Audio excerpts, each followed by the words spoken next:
प्रतिबंधों और परेशानियों से जूझ रहे रूस ने फ्रांस में हो रहे दंगों पर बयान दिया है।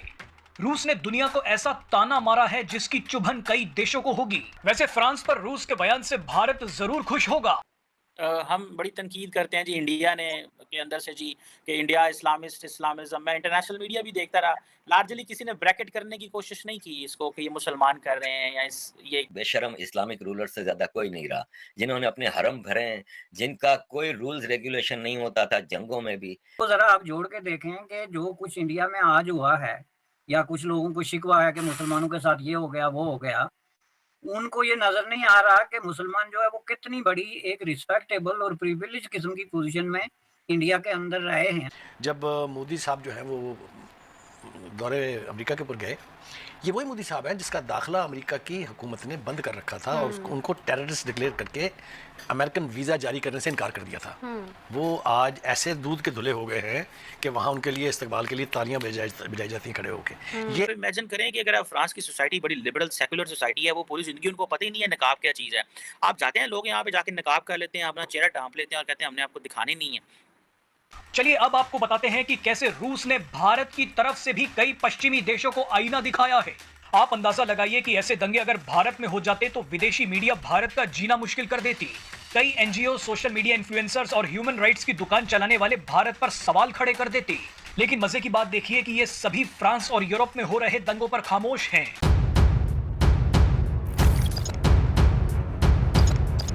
तो नमस्कार दोस्तों, जय हिंद। स्वागत है आपका पाकिस्तानी मीडिया जुड़ी एक और फ्रेश और मजेदार वीडियो में। तो दोस्तों, वैश्विक स्तर पर भारत और रूस के रिश्ते बहुत बेहतर हैं। इसके कई उदाहरण हैं, जैसे हाल के दिनों में रूस ने जिस तरह से भारत को कम दाम पर तेल मुहैया कराया और भारत ने रूस यूक्रेन युद्ध पर कूटनीतिक तरीके से बागडोर संभाली। दोनों देशों के रिश्ते काफ़ी बेहतर रहे हैं। अभी हाल ही में रूस के राष्ट्रपति व्लादिमीर पुतिन ने भारत के प्रधानमंत्री नरेंद्र मोदी की तारीफ करते हुए बोला था कि भारत ने जो मेक इन इंडिया मुहिम चलाई थी वो अब कारगर होती नजर आ रही है। भारत के जैसे ही रूस में भी ऐसी ही मुहिम चलाने की आवश्यकता है। इसी के साथ ही फ्रांस में चल रहे दंगों के बीच पुतिन ने भारत को लेकर बहुत बड़ी बात कही है। उन्होंने कहा कि ये मजहबी दंगे अगर भारत में होते तो सारे देश भारत को लेक्चर देने लग जाते, लेकिन अब कोई कुछ नहीं बोल रहा। इसी विषय पर पाकिस्तानी मीडिया का जोरदार रिएक्शन आया है।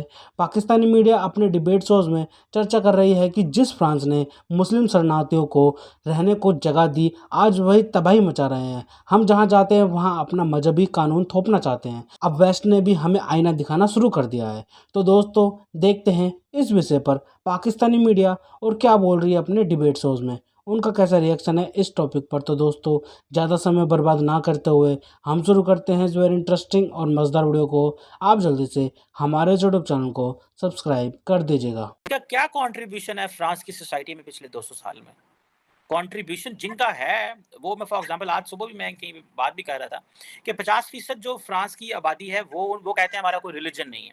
10% मुसलमान है, कोई 30% कैथोलिक हैं और इस तरह उन्होंने अपने आप को डिवाइड किया हुआ। सो क्वेश्चन ये है कि क्या कंट्रीब्यूशन है कि आपने सारा फ्रांस ही जला दिया?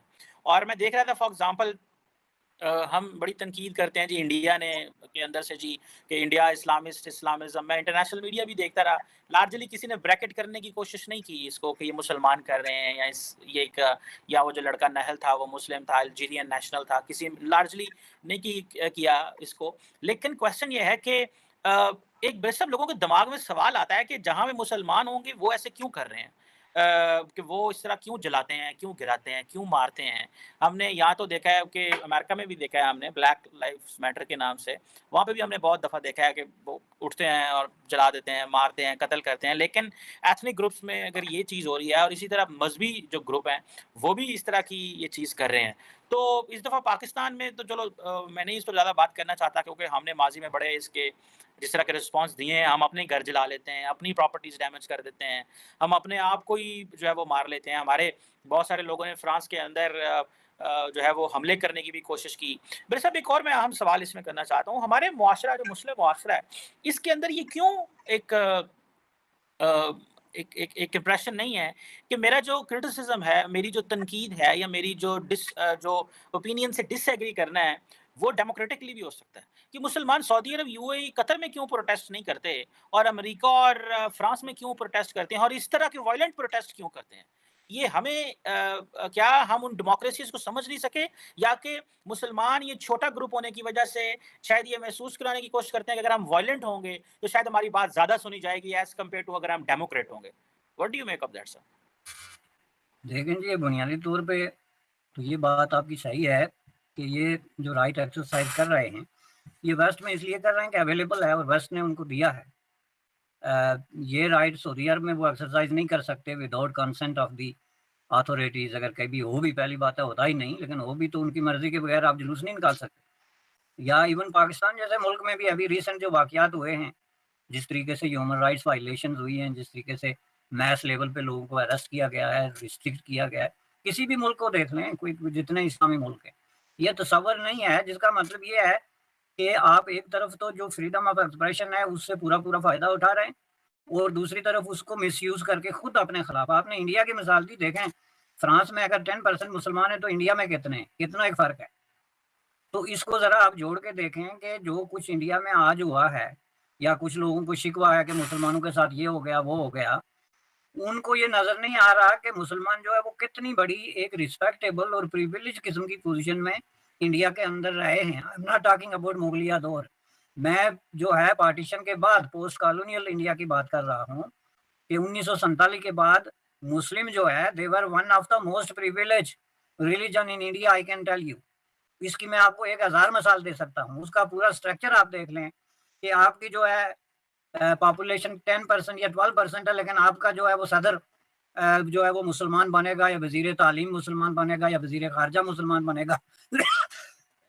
अंटिल 90s ये जब कश्मीरी जो है वो उमर अब्दुल्ला और फारूक अब्दुल्ला और ये लोग जो है वो इंडिया के फॉरेन मिनिस्टर बने थे, ये जो आपकी एक प्रिविलेज किस्म की और वेरी स्पेसिफिक किस्म का स्पेशल स्टेटस था इंडिया के अंदर, ये किन लोगों ने आपको दिया हुआ था?